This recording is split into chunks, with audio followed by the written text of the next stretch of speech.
de l'Union départementale des associations familiales du Pas-de-Calais. Juste en propos introductif, et j'appellerai ensuite Madame Boquillet et lui demanderai d'avoir l'amabilité de me rejoindre sur la scène. Vous le savez, nous sommes dans cette semaine, cette grande semaine des aidants, vaste sujet, grandement médiatisé aujourd'hui.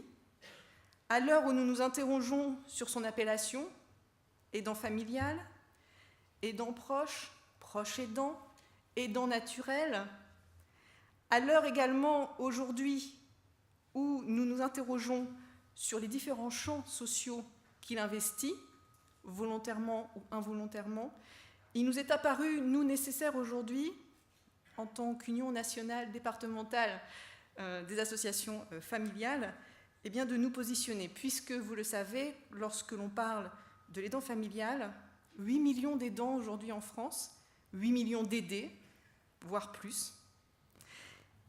La question aujourd'hui qui nous préoccupe, c'est comment ce lien, cette relation d'aidant à aider s'inscrit dans l'environnement familial. Quel jeu se joue, quelles contraintes, quelles difficultés, quelles nouvelles modalités, quels sont finalement les moyens, les modes, les réponses que les aidants et aidés ont trouvés ensemble pour faire en sorte que finalement cette relation complexe trouve une solution apaisée, apaisante. À charge pour nous aujourd'hui, eh bien, de mener cette réflexion aussi ensemble, d'entendre, d'aider, d'accompagner, de trouver avec eux, avec vous, aidants et aidés, qui ce soir nous ont rejoints, eh bien, de trouver ensemble, encore une fois, une réponse à cette vaste question. Je vous remercie, encore une fois, d'avoir répondu présent. J'espère que nous serons à la hauteur de vos attentes. En tout cas, nous sommes enchantés de vous avoir accueillis ce soir.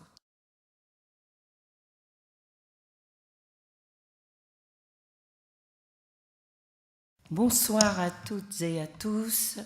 Bonsoir messieurs, mesdames, les directeurs, directrices, présidents, présidentes des différentes associations. Je dois dire que pour moi, c'est un grand plaisir d'être parmi vous, siégeant d'ailleurs au Conseil général et notamment dans la commission sociale où nous avons à cœur justement de trouver le meilleur schéma, les meilleurs moyens pour aider les aidants et qui se trouvent bien souvent submergés et parfois incompris. Donc votre réunion de ce soir va certainement m'apporter des éclairages pour être active au sein de notre commission et d'être aussi un excellent relais au niveau de notre collectivité et autour de moi. Je crois que l'essentiel, c'est d'agir aussi pour les plus démunis, parce que bien souvent, les familles n'osent pas dire bien leurs difficultés, n'osent pas s'exprimer, ont peur d'être mal jugées. Et on est là pour les rassurer et pour leur ouvrir des portes, pour souffler et pour trouver des solutions. Donc, merci à l'avance pour tous les témoignages, pour nous aider bien, dans notre action quotidienne. Bonne soirée.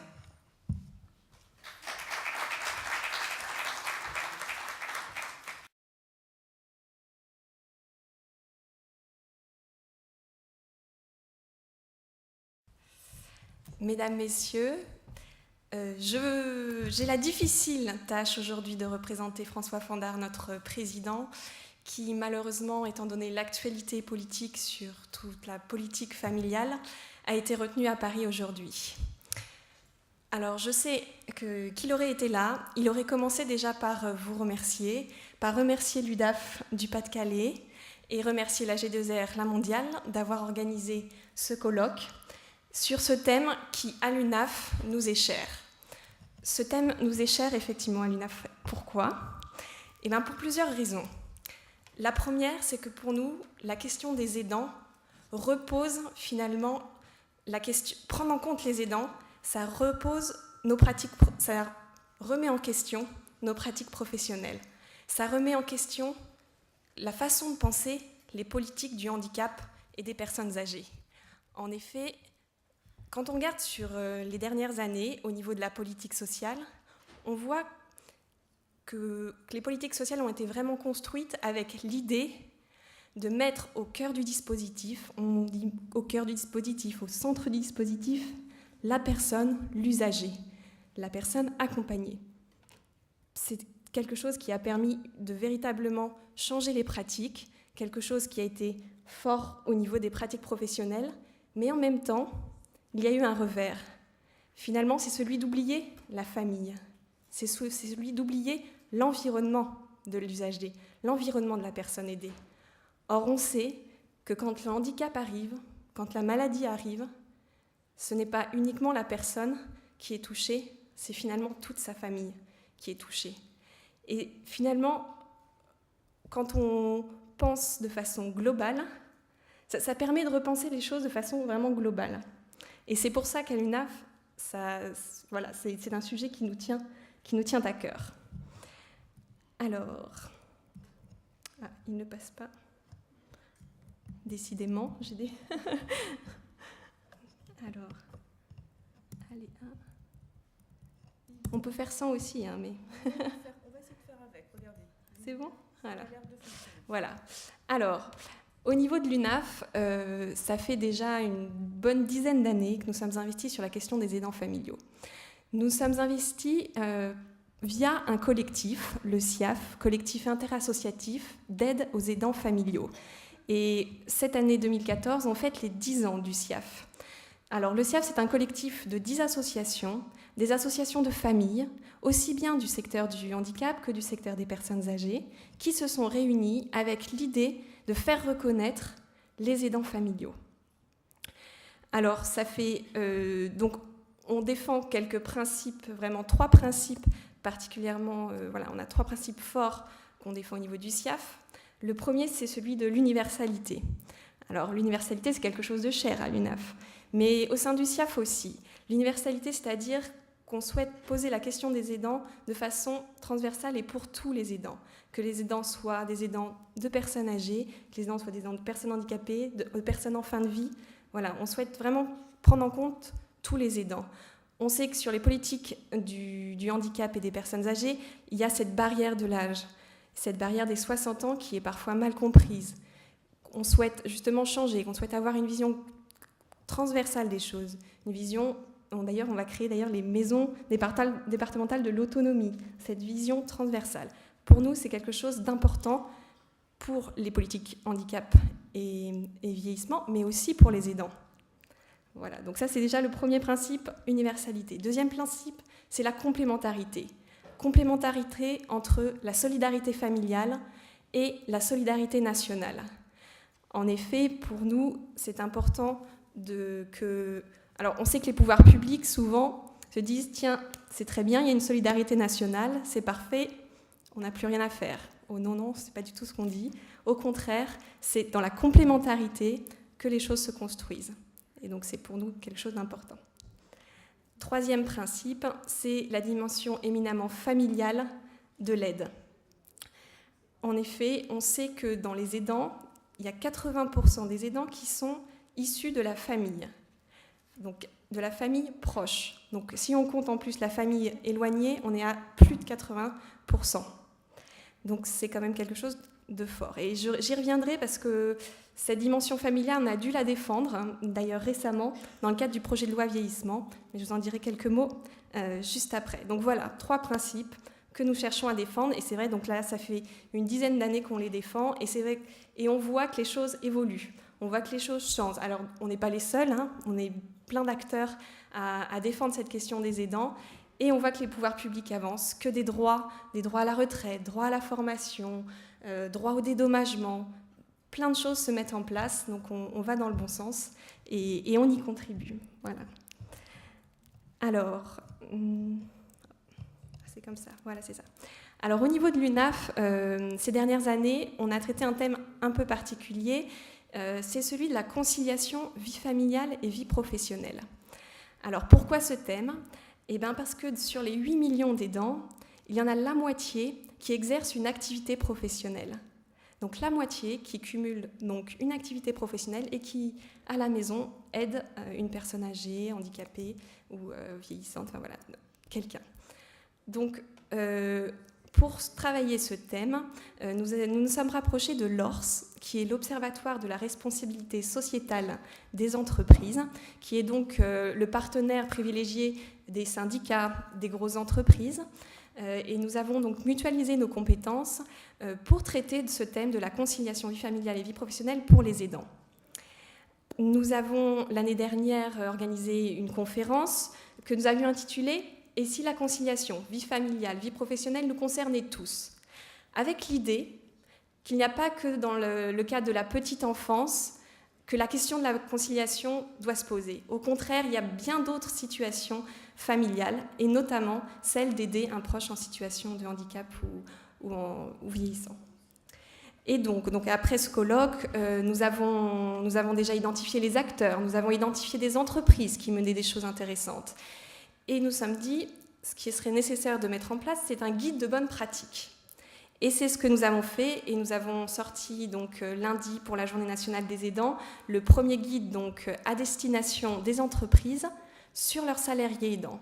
Donc un guide vraiment de bonne pratique qui cherche à mettre en valeur tous les enjeux, pourquoi l'entreprise doit s'intéresser à ce sujet, et également toutes les solutions qu'elle peut mettre en œuvre, avec beaucoup d'exemples d'accords, des exemples d'entreprises. Donc il y a Danone, La Poste, Veolia, enfin, plein alors surtout des grosses entreprises, c'est vrai, parce que c'est quand même encore un sujet novateur, et c'est que les grosses entreprises qui, pour le moment, mettent en place des choses pour les aidants. Mais en tout cas, ça donne une impulsion, ça donne des exemples pour que d'autres entreprises puissent se saisir de ce sujet et puissent faire avancer la cause des aidants. Également, et vous l'avez dans vos petits documents, une petite plaquette, donc là, rien à voir, hein, mais c'est une petite plaquette sur les congés pour informer les aidants sur les congés qui existent. Il y en a 3 qui existent, congé de solidarité familiale, présence parentale et soutien familial. Et là, on a aussi remarqué que les aidants ne connaissaient pas ces congés. Donc déjà, voilà, une petite plaquette pour les informer des congés qui existent. Donc voilà le type d'action que nous menons au niveau de l'UNAF. Et sachez aussi qu'il y a un réalité familiale donc, qui est sorti pour également la Journée nationale des aidants donc, de lundi. Un réalité familiale spéciale 10 ans du SIAF qui met en valeur donc, toutes les actions que notre réseau et que les associations familiales font sur le terrain et met en valeur également des analyses d'experts sur la question des aidants. Évidemment, de façon transversale, handicap, vieillissement, dépendance, maladie. Voilà. Alors, autre action que nous menons, donc là ce sont des actions de communication, mais nous menons également des actions de lobbying. Hein, alors, notamment, ça a été le cas dans le cadre du projet de loi vieillissement, qui est donc là actuellement, qui est passé à l'Assemblée nationale et qui est passé en première lecture, donc qui est passé maintenant au Sénat. Alors, nous avons évidemment participé aux réunions de concertation, nous avons eu des rendez-vous avec la ministre, nous avons essayé de montrer qu'il était vraiment important de prendre en compte les aidants et de mettre des mesures dans cette loi en direction des aidants. Alors, nous avons été entendus, d'autres l'ont également fait, donc quand on est plusieurs, ça marche. Et donc, dans ce projet de loi vieillissement, nous avons déjà une chose importante, une définition de l'aidant familial, enfin, aidant familial et proche aidant, exactement, dans la loi. Elle existait pour les personnes handicapées, mais pas pour les personnes vieillissantes. Et donc voilà, enfin, elle est là, je vais pas vous la lire, mais en tout cas, sachez que le terme aidant familial, qui n'était pas présent au départ dans le projet de loi, l'est maintenant, grâce à un amendement du gouvernement que nous avons évidemment soutenu, pour que les 2 termes apparaissent, étant donné que pour nous, la dimension familiale de l'aide est vraiment importante. C'est déjà une réalité sociologique, hein, étant donné qu'on a plus de 80% de la famille proche, et encore plus si on prend la famille élargie, mais que c'est aussi une réalité juridique, parce que dans la famille, il y a des droits et il y a aussi des devoirs. Et donc, ce n'est pas tout à fait pareil qu'un voisin ou un ami. On a aussi des devoirs. Et une réalité aussi morale et affective. Au sein de la famille, on a effectivement un devoir moral envers ses parents, envers ses enfants. Et ça, c'est quand même quelque chose de particulier, de spécifique, qui pour nous, à l'UNAF, est important et que nous avons donc porté. Donc voilà, je vais vous présenter mais très rapidement les quelques dispositions qui, dans la loi, sont intéressantes. Il y a la question de l'évaluation des besoins des aidants, qui donc est présente. Alors malheureusement, elle est présente que sur les besoins de répit. On aurait aimé une évaluation un peu plus importante, plus globale, mais c'est déjà un premier pas. Également sur le répit, il y a un droit au répit qui a été inscrit dans la loi, donc symboliquement c'est quelque chose d'important. Donc on reste, c'est quand même modeste, hein, on est jusqu'à 500 € annuels, donc qui va au-delà du plafond de l'APA. C'est modeste, mais c'est à peu près une semaine d'hébergement temporaire, voilà, concrètement c'est à peu près une semaine. C'est quelque chose, c'est déjà symbolique, maintenant on espère avoir plus dans les années à venir. Également, au niveau des situations d'urgence, une possibilité d'aller au-delà des montants et plafonds de l'APA. Alors là aussi, c'est en cas d'hospitalisation de l'aidant. Voilà, on peut aller au-delà. Alors évidemment, nous, on aimerait qu'il y ait d'autres situations d'urgence qui soient reconnues. Mais là aussi, c'est un premier pas. Et on verra par la suite si on peut aller plus loin. Alors, il y a également une reconnaissance du baluchonnage. Alors, le baluchonnage, c'est du Québec. Peut-être que notre intervenante qui vient du Québec nous présentera ce type de dispositif. C'est en fait une personne qui vient à domicile, mais sur plusieurs jours, remplacer les dents. Et au niveau du droit du travail en France, on ne pouvait pas mettre en œuvre ce type d'expérimentation.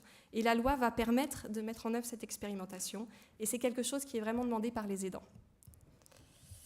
Voilà, et donc tout ça fait qu'il y a un élargissement des missions de la CNSA, Caisse nationale de solidarité pour l'autonomie, donc qui a comme mission maintenant de contribuer et financer du soutien aux proches aidants, et qui a également une mission au niveau d'expertise technique sur les aidants également.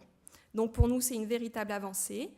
Et donc, évidemment, CNSA, qui dit élargissement des missions de la CNSA, dit élargissement des missions des conseils généraux sur les aidants également, où donc il y aura les conventions qui sont passées entre la CNSA et les départements comporteront maintenant une partie sur les aidants familiaux. Donc pour nous, tout ça, ce sont des leviers pour que des actions puissent se mettre en place au niveau local. Enfin, la dernière question, c'est la question de la représentation des aidants, qui pour nous est importante. Dans la loi est créé un conseil départemental de la citoyenneté et de l'autonomie, un nouvel acronyme à apprendre, le CDCA, qui est la fusion des CODERPA et des CDCPH, l'ancienne, voilà. Et il est bien mentionné que dans ces CDCA, il y aurait des représentants des personnes âgées, des personnes handicapées, de leurs familles et des proches aidants. Donc tout le monde y est bien représenté et pour nous, c'est quelque chose d'important. Voilà, donc on attend quand même d'autres mesures qui ne sont pas dans le projet de loi sur la question de la santé de l'aidant et sur la question de la conciliation vie familiale, vie professionnelle, qui n'est pas non plus abordée dans la loi. Il est abordé dans l'exposé des motifs et dans les rapports annexes, mais pas dans la loi. Voilà, et donc je souhaitais terminer en vous montrant que l'UNAF, évidemment, c'est tout un réseau, du DAF, du RAF, qui sont également en action sur la question des aidants, donc de différentes façons. On voit donc certaines mènent des actions totalement innovantes. C'est l'exemple du Maine-et-Loire qui a monté toute une coordination de la politique au niveau départemental sur les aidants familiaux, qui cherche à impulser une coordination entre les acteurs de terrain et avec une plateforme téléphonique, un site internet d'information. Donc très très intéressant, c'est un projet qui est soutenu d'ailleurs par la CNSA. Également des actions de sensibilisation comme aujourd'hui. De plus en plus de conférences-débats, de ciné-débats sont réalisées par les UDAF sur le terrain. Et également des actions qui partent des compétences des UDAF. Par exemple, la médiation familiale, que dans notre réseau est assez présent sur cette question de la médiation familiale et qui s'ouvre petit à petit aux questions des aidants familiaux. Et également, au niveau des UDAF, on développe l'aide aux tuteurs familiaux. Étant donné aussi notre compétence sur la protection juridique des majeurs, beaucoup d'UDAF se lancent sur de l'information aux tuteurs familiaux. Et enfin, certaines UDAF également ont souhaité travailler la question de la représentation des aidants au niveau local et aux montées des CIAF, donc des collectifs d'associations de familles sur les aidants. Donc voilà, finalement c'est tout un réseau et c'est effectivement, si tout le monde se mobilise, que nous arriverons à faire avancer la cause des aidants, à les soutenir mieux et à les défendre mieux. Voilà, merci.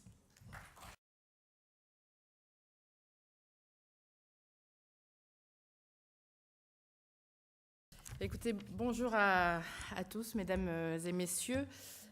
Avant toute chose, je représente effectivement le groupe AG2R La Mondiale ce soir et je voulais vous témoigner tout le plaisir que nous avons à être présents ce soir en partenariat donc, avec l'UDAF Pas-de-Calais sur un sujet qui nous tient particulièrement à cœur, qui est l'aide aux aidants. Mais on va expliquer tout ça. Alors, en quoi un groupe de protection sociale comme AG2R La Mondiale est finalement lié à la problématique de l'aide aux aidants. Donc, si vous le permettez, en quelques mots, je vais rappeler ce qu'est notre groupe et j'espère que ça fera sens et que ça expliquera le lien avec notre thématique de ce soir. Donc, AG2R La Mondiale est le premier groupe de protection sociale en France. Un premier métier, nous gérons la retraite complémentaire des salariés français sous tutelle des fédérations ARCO et AGIR. Donc, très concrètement, on collecte les cotisations des entreprises et nous versons les pensions aux retraités. Ça, c'est le premier métier d'un groupe de protection sociale.